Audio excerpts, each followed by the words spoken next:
O conto a seguir foi lido especialmente aos que possuem alguma limitação à leitura, tais como os deficientes visuais, os idosos, os dislexos, entre outros. Se você puder fazer melhor, envie-nos sua gravação para iba@ibamendes.com. Será um prazer publicá-la em nosso canal.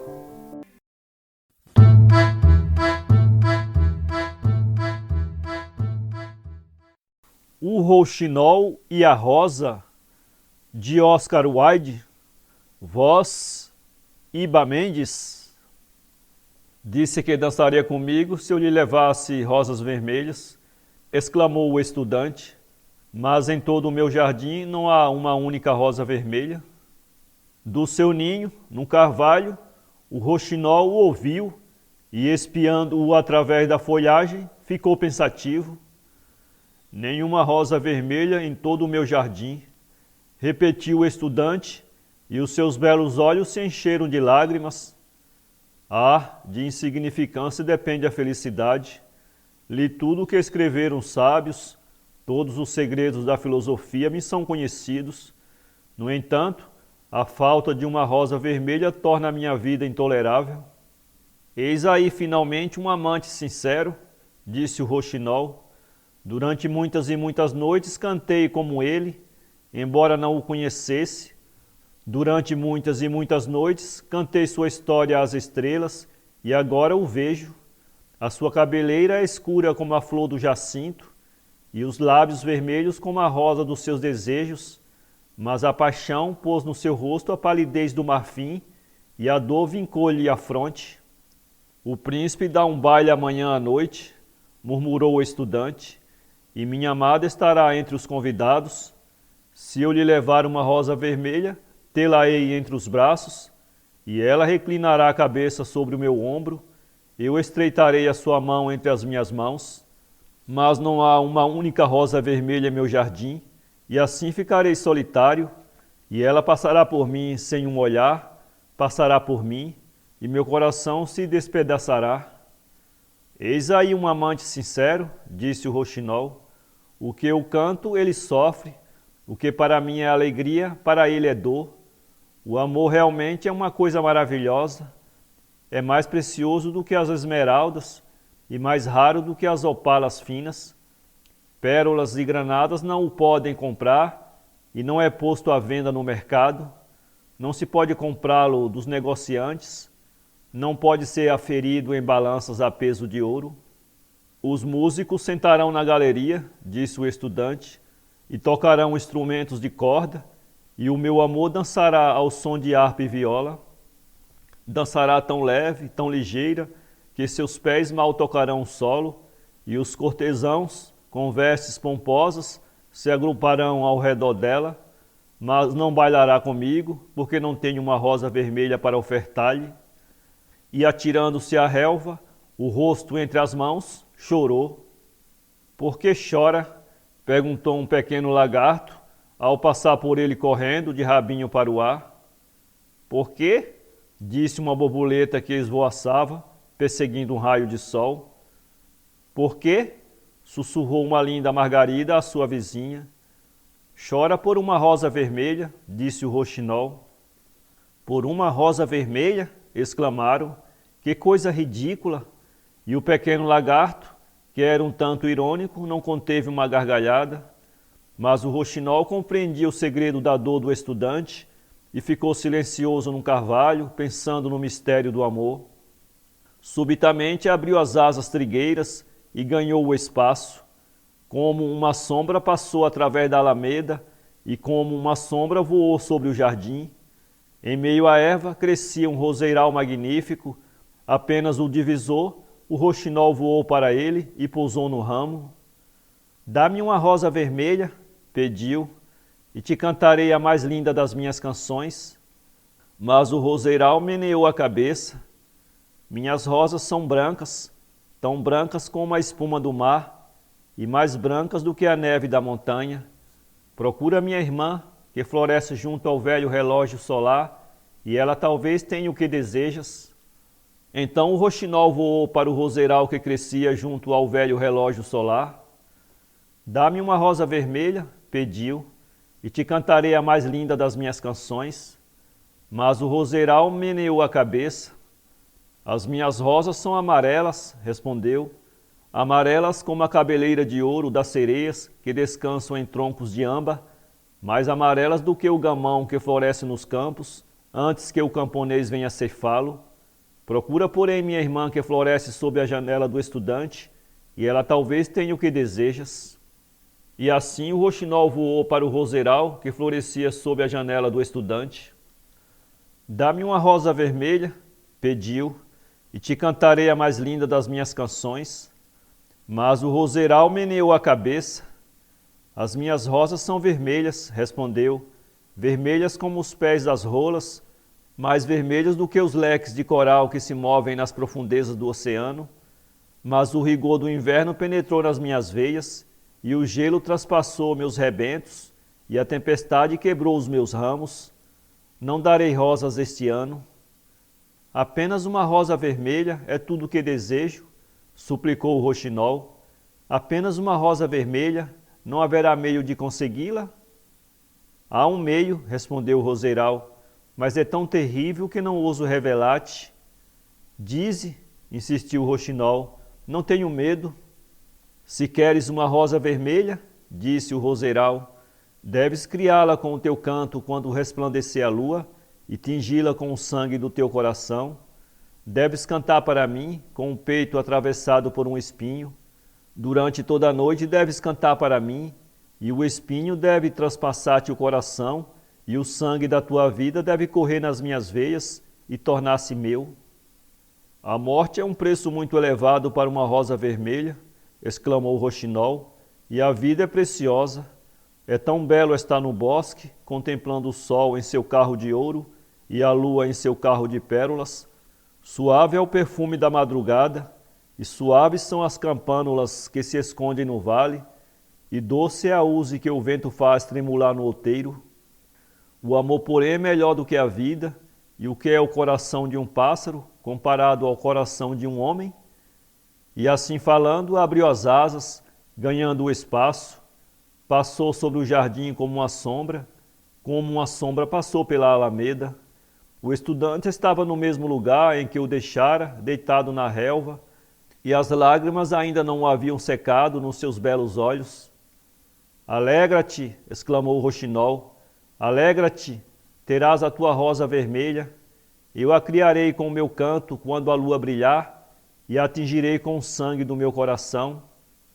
A única recompensa que te peço é que sejas um amante fiel, pois o amor é mais sábio do que a filosofia, por mais sábia que esta o seja, e é mais forte do que o poder, por mais poderoso que este o seja. Tem as asas cor de fogo, e cor de fogo tem o seu corpo, há doçura de mel em seus lábios, e o seu hálito lembra o incenso. O estudante ergueu a cabeça e escutou, mas nada pôde entender, pois não conhecia outras coisas além das escritas nos livros. O cavalho, porém, compreendeu e ficou triste, porque amava muito o roxinol, que tinha construído o ninho entre os seus ramos. Canta-me uma última canção, murmurou, ficarei tão solitário quando tiveres partido. E assim o roxinol cantou para o cavalho, e a sua voz lembrava a água a borbulhar de uma jarra de prata. Quando terminou o seu canto, o estudante, pondo-se de pé, tirou do bolso um caderno de apontamentos e um lápis. Quanta disciplina num canto, disse consigo mesmo enquanto se afastava da alameda.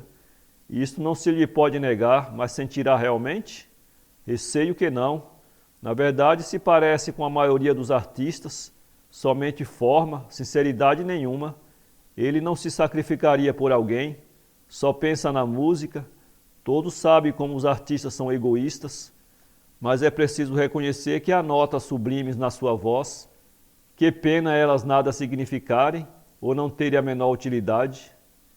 E foi para o seu quarto, deitou-se no pequeno leito e pôs-se a pensar em seu amor. Pouco tempo depois adormeceu. Quando a lua brilhou no céu, o roxinol voou para o roseiral e atravessou o peito com o espinho. Durante toda a noite cantou, com o peito contra o espinho, e a lua fria e cristalina inclinou-se para escutar. Durante toda a noite cantou, e o espinho cada vez mais profundamente penetrava em seu peito, e o sangue de sua vida deixava-o gota a gota. Primeiro cantou o nascimento do amor no coração de duas crianças, e no mais alto ramo da roseira desabrochou, pétala por pétala, uma rosa encantadora, enquanto um canto se seguia ao outro. A princípio era pálida como a neblina sobre o rio, pálida como os pés da manhã e pálida como as asas da madrugada, semelhante à imagem de uma rosa num espelho de prata, semelhante ao reflexo de um lençol d'água, era a rosa que desabrochou no mais alto ramo da roseira. Mas a roseira gritou ao roxinol, que comprimisse o peito mais e mais contra o espinho. Aperta mais, pequeno roxinol, exclamou a roseira, ou o dia virá antes da rosa estar concluída. Então o roxinol mais se comprimiu contra o espinho, e o seu canto se tornou mais forte, porque ele cantava o nascimento da paixão na alma do homem e da mulher. E tênue colorido róseo invadiu as folhas da rosa, como o rubor do noivo quando beija a noiva nos lábios.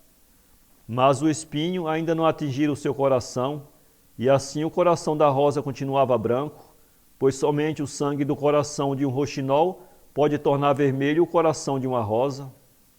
Ela, a roseira, gritou ao roxinol que comprimisse o peito mais e mais contra o espinho. Aperta mais, pequeno roxinol, exclamou a roseira, ou o dia virá antes da rosa estar concluída. E o roxinol se estreitou mais fortemente contra o espinho, e este lhe atingiu o coração, e um atroz espasmo de dor o atravessou. Amarga, amarga foi a dor, e cada vez mais selvagem foi seu canto, porque ele cantava o amor que se aperfeiçoa pela morte, o amor que não morre nem no túmulo. E a rosa encantadora se tornou carmesim, como a rosa do céu do levante. Escarlate era a coloração das pétalas, e escarlate como o rubi era o coração. Mas a voz do roxinol se enfraqueceu, e as suas pequenas asas começaram a se agitar, e uma névoa cobriu-lhe os olhos. Débil, mais débil tornou-se-lhe o canto, e ele sentiu alguma coisa que o estrangulava. Então cantou a sua derradeira melodia. A branca lua o ouviu, esqueceu-se da alvorada e se demorou no céu. A rosa vermelha o ouviu, e trêmula de emoção, abriu-se a aragem fria da manhã. O eco a levou à sua purpúrea caverna nos montes, e despertou os pastores embalados nos seus sonhos. Agitou-se entre os caniços do rio, e eles levaram a sua mensagem ao mar. Olha, olha, gritou a roseira, a rosa está concluída. Mas o roxinol não respondeu, caíra morto sobre a relva, com um espinho cravado no coração. E ao meio-dia o estudante apareceu na janela e olhou para o jardim. Que felicidade! Exclamou. Uma rosa vermelha. Nunca vi uma rosa semelhante em toda a minha vida. É tão bela que deve ter um complicado nome em latim. E curvou-se para colhê-la. Depois, pondo o chapéu, foi correndo à casa do professor com a rosa na mão. A filha do professor estava sentada no alpendre, enrolando seda azul numa dobradura, enquanto o seu cachorrinho estava deitado aos seus pés.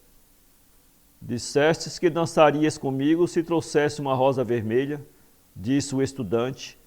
Eis a rosa mais vermelha do mundo. Hoje à noite a levarei junto ao coração, e enquanto estivermos dançando, ela vos dirá quanto vos amo. Mas a jovem franziu a testa.